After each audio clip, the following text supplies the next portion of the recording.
Hi மக்களே! இப்போ தான் நீங்க என்னோட சேனல ஃபர்ஸ்ட்டா பார்க்குறீங்கன்னா, please do subscribe and watch. நமக்கு ரீசென்ட்டா எல்லாருக்குமே தெரிஞ்ச ஒரு விஷயம், திருப்பூர்ல ரிதன்யா அவர்களுக்கு நடந்த ஒரு சம்பவம். ஸோ அந்த சம்பவத்த பத்தி நான் பேசுறது ரொம்ப லேட்டா தான் பேசுறேன். ஆனா, அதில என்ன நடந்துச்சு அப்படின்றத எல்லாரும் பேசிட்டாங்க. ஆனா, இது நடந்ததுலேருந்து நம்ம என்ன கத்துக்கணும்? பேரண்ட்ஸும் சரி, ஆ பொண்ணு, பசங்க எல்லாருமே நம்ம இதுலேருந்து நம்மளோட லைஃப்ல என்ன கத்துக்கணும் அப்படின்ற விஷயத்த பத்தி தான் நான் பேச போறேன் இதுல. ஃபர்ஸ்ட் ஆஃப் ஆல் வந்து பொண்ணுங்க உங்களுக்கு நீங்க ரொம்ப ஸ்டடியா இருக்கணும். என்ன நடந்தாலும் சரி பார்த்துக்கலாம். அது லைஃப் எப்படி போனாலும் சரி, பாசிட்டிவா இருந்தாலும் சரி, நெகட்டிவா இருந்தாலும் சரி, நம்ம பாசிட்டிவ மட்டும் எடுத்துட்டு நெகட்டிவ வந்து ஃபேஸ் பண்ணாம ரொம்ப கஷ்டப்படக்கூடாது. இதுக்காக தான் லைஃப்ப பாசிட்டிவ் ஆஸ்பெக்ட்ல மட்டும் பார்க்கக்கூடாது. நெகட்டிவ் ஆஸ்பெக்ட்லயும் பார்க்கணும். நெகட்டிவ் ஆஸ்பெக்ட்ல ஏன் பார்க்கணும்னு நான் சொல்றேன் அப்படின்னா, இது நடந்தா நம்ம இப்படி பண்ணலாம், இப்படி மாறிக்கலாம் அப்படின்ற ஒரு மைண்ட் செட் வந்து உங்களுக்கு வேணும். செகண்ட் திங் வந்து என்ன அப்படின்னா, நீங்க என்னதான் ரொம்ப வசதியா இருந்தாலும் சரி, இல்ல வசதி இல்லாம இருந்தாலும் சரி, படிச்சவங்க, படிக்காதவங்களா இருந்தாலும், உங்கள நம்பி 4 காசு நீங்க சேர்த்து வைக்கணும். சம்பாதிக்கிற அளவுக்கு உங்களுக்கான கெப்பாசிட்டிய ரெடி பண்ணிக்கணும். ஒண்ணும் இல்ல, இப்ப யாருமே இல்ல. நீங்க மட்டும் தனியா இருக்கீங்க அப்படின்னாலும், உங்களோட லைஃப்ப சஸ்டெயின் பண்ற அளவுக்கு உங்களுக்கு ஒரு தைரியம் இருக்கணும். அதுக்கான ஒரு 4 நல்ல மனிதர்கள சம்பாதிச்சு வச்சுக்கோங்க. நல்ல பணம் சம்பாதிச்சு வச்சுக்கோங்க. நல்ல ஒரு வேலைய சம்பாதிச்சு வச்சுக்கோங்க. இத தாண்டி நீங்க வாழ்ற காலத்துல நீங்க ஒரு நல்ல நபர் அப்படின்ற ஒரு பேர் வாங்கி வச்சுக்கோங்க. ரிதன்யா அவங்களோட இதுலயும் அவங்கள என்ன சொல்லியிருந்தாங்க அப்படின்னா, எல்லாருமே அவங்க ரொம்ப கைண்ட் ஹார்ட்டட் பர்சன், நல்ல பர்சன், யாரையும் வந்து ஒரு ஷவுட் அவுட் பண்ண கூட மாட்டாங்க அப்படின்ற மாரி அவங்க சொன்னாங்க. ஸோ அத தாண்டி பேரண்ட்ஸ் பத்தி சொல்லணும் அப்படின்னா, தயவு செஞ்சு உங்க பொண்ணுக்கு கல்யாணம் பண்ணி குடுக்குறீங்க அப்படின்னா, உங்க பொண்ணுனா எல்லார் வீட்லயும் வந்து ஒரு சின்ன ஒரு இது இருக்கும். லைக் எப்படின்னா, ரொம்ப ஆசாசியா பார்த்து பார்த்து பொத்தி பொத்தி வளர்த்துருப்பாங்க பொண்ணுங்கள. ஸோ அப்படி இருக்கும்போது பொண்ணுங்கள நீங்க பொண்ணுங்கள அவ்வளோ நீங்க ஒரு மென்மையா, சாஃப்ட்டா வளர்த்துறீங்கன்னா, நீங்க அ கல்யாணம் பண்ணி குடுக்க போற பையனுக்கு சொத்து சுகம் இருக்கணும், இத்தன கார் இருக்கணும், இத்தன வீடு இருக்கணும், இத்தன நிலம் இருக்கணும். இதெல்லாம் தயவு செஞ்சு பார்க்காதீங்க. ஏன்னா, எத்தன கார் இருந்தாலும் நீங்க போக போறது ஒரே ஒரு கார்ல தான். எத்தன வீடு இருந்தாலும் நீங்க தங்க போறது ஒரே ஒரு வீட்ல தான். அதனால தயவு செஞ்சு இந்த ஒரு விஷயத்த மைண்ட்ல வச்சுட்டு, ரொம்ப காசு பணம், நல்ல செட்டில்டான பையன், செட்டில்டான பொண்ணு அப்படின்னு பார்க்காம, அந்த பையன் ஒரு ரூ. 10,000 சம்பாதிச்சாலும் உங்க பொண்ண நல்லபடியா வச்சு பார்த்துக்குவானா? அந்த பொண்ணு வேலைக்கு போகுதோ, போகலையோ, நம்ம ஃபேமிலிய நல்லபடியா பார்த்துக்குமா? நம்ம பையன நல்லா பார்த்துக்குவாங்களா? இந்த மாரி ஒரு ஆஸ்பெக்ட்ல மட்டும் தயவு செஞ்சு இந்த பொண்ணு மாப்பிள்ளை பாருங்க. ஸோ எந்த ஒரு விஷயத்துக்கும் அவசரப்படாதீங்க. ஒரு 25 வயசுல கல்யாணம் ஆகலன்னா 30 வயசு, ஏன் 32 வயசுல கூட கல்யாணம் பண்ணலாம், தப்பு கிடையாது. இது மாதிரி ஒரு தவறான ஒரு விஷயத்துல கொண்டு போய் உங்க பசங்கள வந்து தள்ளி விட்டுறாதீங்க. அதே மாதிரி சுயமா முடிவெடுக்கிறவங்க, நீங்க உங்க கல்யாணத்துல விருப்பமா முடிவெடுக்கிறவங்கன்னா, உங்ககிட்ட இப்ப நல்லா இருக்காங்கன்னா, யோசிச்சு பாருங்க. நம்ம வந்து ஸ்ட்ராங்கா இருக்கமா?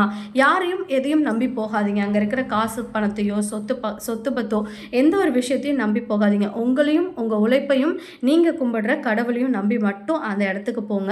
அத தாண்டி இன்னும் நான் நெறைய விஷயங்கள் இத பத்தி சொல்லணும்னு ஆசைப்படுறேன். என்ன அப்படின்னா, ஒரு விஷயம் நடந்துச்சு அப்படின்னா, அதுக்கு என்ன சொல்யூஷன் அப்படின்றத ஃபர்ஸ்ட் யோசிங்க. அத தாண்டி வந்து இதுதான் முடிவு. என்னால இது வந்து ஃபேஸ் பண்ண முடியாது.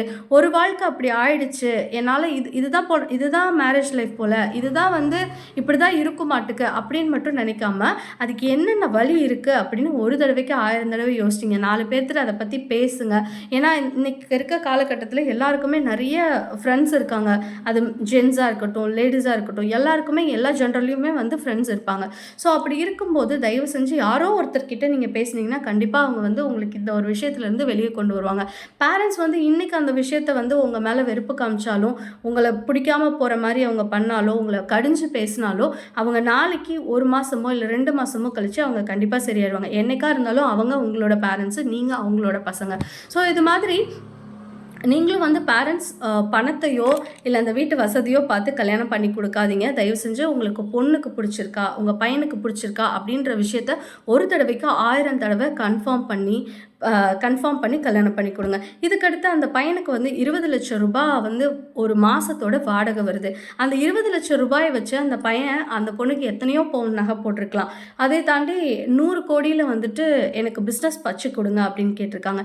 எவ்வளோ பணம் இருந்தாலும் அந்த பணத்த அந்த ரூ. 20,00,000 பணத்த என்ன பண்ண போறாங்க? அவங்க பிசினஸ்ல இன்வெஸ்ட் பண்ணியிருக்கலாம். அந்த பொண்ணுக்கு நகை போட்டிருக்கலாம். இவ்ளோ குடுத்தும் யோசிச்சு பாருங்க. ஜஸ்ட் நமக்கு நம்ம கிட்ட வரதட்சணை கேட்டு நம்ம கிட்ட காச வாங்கி நம்ம பொண்ண அப்படி பார்த்துக்க பார்த்துக்க முடியுமா? அவங்களுக்கு அப்படி கொடுக்குற அந்த வரதட்சணையில் நம்ம பொண்ணை வச்சு நம்மளே பார்த்துக்கலாமே, நம்ம பொண்ணுக்கு ஒரு பிஸ்னஸ் அமைச்சு கொடுக்கலாம், நம்ம பொண்ணை நல்லா பார்த்துக்க முடியும். ஸோ அதனால் ஒரு யாருக்குமே வந்து துணை இல்லாமல் போகிறதில்ல.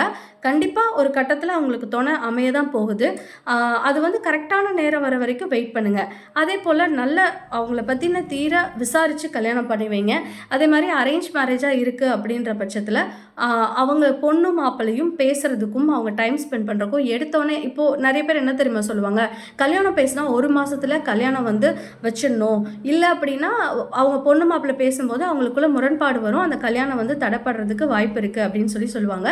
இது வந்து நான் முற்றிலும் வந்து தவறு அப்படின்னு தான் சொல்லுவேன். ஏன் அப்படின்னா அந்த 1 மாதம் அந்த முன்பின் முரண்பாடு வருது இல்லையா, அதுவே வாழ்க்கையில் ஒரு பெரிய ஒரு பிரச்சனையை கொடுக்கக்கூடியதாக இருக்கும்.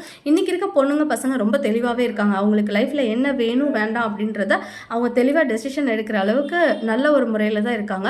ஸோ அப்படி இருக்கும்போது அந்த 4 மாதம் டைம் கொடுத்துருந்தீங்க அப்படின்னா கண்டிப்பாக அந்த பையன் எப்படி அந்த பொண்ணு எப்படி அப்படின்றத தெளிவாக அவங்க பழகி பார்த்துருவாங்க. ஸோ வேணுமா வேணாமா அப்படின்றத அவங்க டிசைட் பண்ணிக்குவாங்க.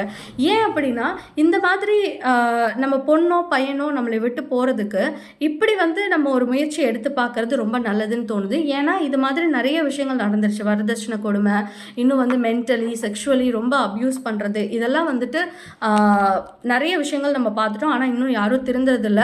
நம்ம வந்து நம்ம ஸ்டேட்டஸ்க்கு ஈக்குவலாக இருக்காங்களா, இல்லை நம்ம ஸ்டேட்டஸ்க்கு மேலே இருக்காங்களா, நம்ம பொண்ணு இங்கே இருந்ததை விட அங்கே போய் நல்ல வசதியாக இருக்காங்கன்னா போய் அவங்க போய் தங்க தட்டில் சாப்பிட போகிறதில்ல, பெட்டில் போய் காசு போட்டு உருள போகிறதில்ல. நான் சொன்ன அதே கான்செப்ட் தான். போனாலும் ஒரே காரில் தான் போகிறாங்க, ஒரே பைக்கில் தான் போகிறாங்க, ஒரே வீட்டில் தான் தூங்க போகிறாங்க. ஒரு வீட்டில் 10-15 ரூம் இருக்குனாலும் ஒரு ரூமில் ஒரு பெட்டில் தான் படுத்து தூங்க போகிறாங்க. அதனால் வாழ்க்கைக்கு என்ன தேவையோ என்ன இருந்தால் போதுமோ மனநிறைவாக அந்த மாதிரி விஷயங்களை மட்டும் தேடி கொடுங்க. அதை தாண்டி அவங்களுக்கு கடவுள் கொடுக்கறது மீதி எல்லாமே வந்துட்டு நம்மளாம் அதை தேடி போகக்கூடாது. கடவுளாக வந்து அந்த சொத்து பத்து அவங்களோட வெல்த் எல்லாமே இருக்கணும் தான் தேவை, நான் இல்லைன்னு சொல்லலை. அதெல்லாம் வந்து கடவுளாக பார்த்து கொடுக்கறது. அந்த ஒரு விஷயத்தை மட்டும் பார்த்து யாருக்கும் வந்து மேரேஜ் லைஃப்பில் கமிட் ஆகாதீங்க. அண்ட் இதில் வந்து ரொம்ப முக்கியமான விஷயம் என்ன தெரியுமா, இதில் வந்து பெரிய பெரிய பெரிய என்ன சொல்கிறது, ஒரு வேலையை பார்க்குறது யாருன்னா ரிலேட்டிவ்ஸாக தான் இருப்பாங்க. ரிலேட்டிவ்ஸ் வந்து தயவு செஞ்சு கல்யாண வயசில் பொண்ணு இருக்கிற வீட்டில் யாருமே வந்து நீங்கள் போய் அவங்க பேரண்ட்ஸ்க்கு ஒரு ரஷ் கொடுக்காதீங்க. அவங்களுக்கு அந்த பொண்ணுங்களுக்கும் வந்துட்டு இன்னும் நமக்கு மேரேஜ் ஆகலையே, அந்த பையனுக்கும் இன்னும் நமக்கு மேரேஜ் ஆகலைன்னு கவலை இருக்கும். பேரண்ட்ஸ்க்கும் வந்துட்டு என்ன இருக்குன்னா அதே கவலை தான் இருக்கும். நம்ம பொண்ணுக்கு இன்னும் கல்யாணம் ஆகலையே, நம்ம பையனுக்கு இன்னும் கல்யாணம் ஆகலையே அப்படின்ற வருத்தம் அவங்களுக்கும் கண்டிப்பாக இருக்கும். நீங்கள் போட்டு ரொம்ப நோண்டி இன்னும் கல்யாணம் பண்ணல, இந்த பையன் இருக்கான், இந்த பையன் எனக்கு தெரியும் அப்படின்ட்டு நீங்கள் தயவு செஞ்சு வந்து நீங்கள் வந்து அவங்கள போட்டு ப்ரெஷர் கொடுக்காதீங்க. நீங்கள் கொடுக்குற ப்ரெஷர்லேயே இன்னும் நிறைய வீட்டில் சொல்லப்போனால் என்ன சொல்கிறதுனா நிறைய ரிலேட்டிவ்ஸோட ப்ரெஷர் தாங்க முடியாமல் ரிலேட்டிவ்ஸ் பேசிடுவாங்களோ, இதை சொல்லிடுவாங்களோ, அதை சொல்லிடுவாங்களோ அப்படின்னு சொல்லி பயந்து நிறைய பேரண்ட்ஸ் வந்து அவசரப்பட்டு சில முடிவுகள் எடுக்க வேண்டியது இருக்குது. அதுக்கு வந்து பிள்ளைங்களும் பசங்களும் அதுக்கு கட்டுப்பட வேண்டிய சூழ்நிலையாகவும் இருக்குது. அதனால் இது மாதிரிலாம் எதுவும் பண்ணாமல் இன்னும் பல ரிதன்யாக்கள் உயிர் விடாமல் இருக்கவும், இன்னும் வந்து எல்லா பசங்களும் நல்லபடியாக வாழ்க்கை அமையவும் நான் இப்பயும் சொல்கிறேன். நான் பொண்ணுங்களுக்கு மட்டும் சப்போர்ட் பண்ணல, இது வந்து பசங்களுக்கும் தான். பசங்களோட வாழ்க்கையிலையும் வந்துட்டு இந்த மாதிரி நிறைய இன்சிடென்ட்ஸ் அவங்களும் ஃபேஸ் பண்ணுவாங்க. ஸோ எல்லாருக்கும் பொதுவாக சொல்கிறேன், மேரேஜ் அப்படின்ற ஒரு விஷயத்தில் அவசரமே படாதீங்க. அது லேட்டாக பண்ணாலும் பரவாயில்ல, அதுக்கு எவ்வளவோ வழிமுறைகள் இருக்குது. ஏஜ் ஆனாலும் அதுக்கு வந்து எவ்வளவோ டெக்னாலஜி வளர்ந்துருச்சு. ஸோ என்ன வேணாலும் நம்ம அமைச்சிக்க முடியும். ஆனால் அவசரப்படாதீங்க. நன்றி.